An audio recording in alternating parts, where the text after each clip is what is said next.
ئەمەی پێشەوەی ئەم نقطەیە ئیسارە بکەین شتێکی وت مامۆستا مەلا سامان دەربارەی ئەمەی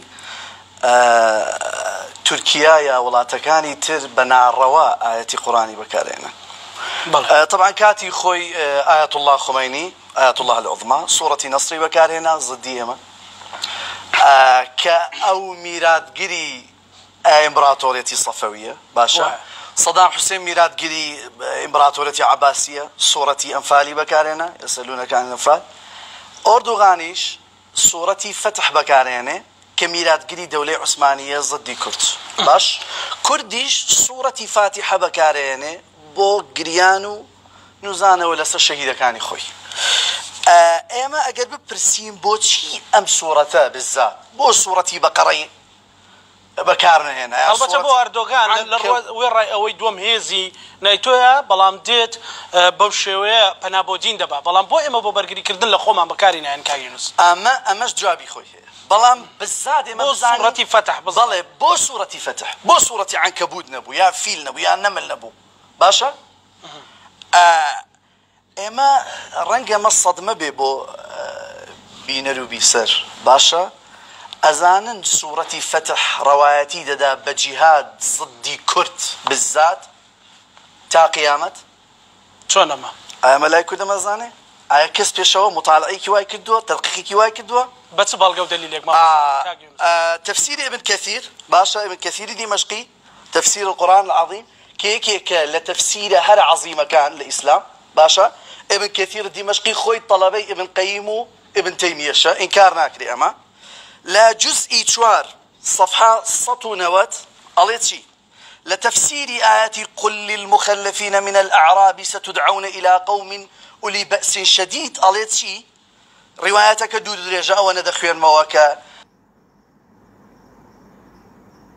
بكل شيء مده عليه لأبو هريرة روايات كراوة كبيغمبر عليه السلام فرمويتي تقاتلون قوما نعالهم شعر والشر كان لقل نتويق كبيلاوة كان يعني أخو نعلى كان يعني لموة يعني أبي باسيين كلاشة باش قال هم البارزون باشا يعني الأكراد وقوله تعالى تقاتلونهم أو يسلمون معنى شيء وآية والشر يعني لقل ده كان على يعني شرع لكم جهادهم وقتالهم والشرع كدوك إيوا شر لقل وبقى أما لهستك عروبة ناها أون دي لهستك إسلامية سروني ذاك ما هو بله هتواني هستك عروبة زيادة نكستك فلا يزال آيتك طاوكين آيتك قطعنكين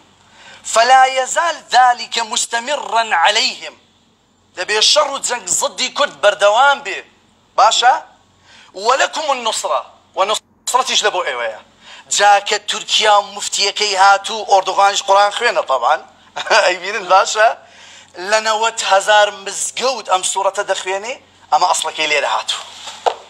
لا يزال او تفسيرا ملانية لكردستان امين به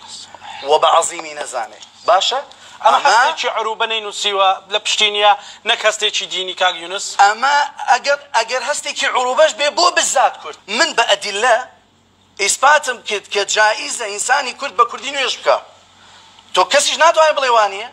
باشا كسيش غيرتي او ناقري بلي خوا كردي تيناقا يا خوا كردي نازانه باشا كرديانا الله شلون الى بعربي بيكي يعني نوكو ملاي كردياك بان خوازي كرد طبعا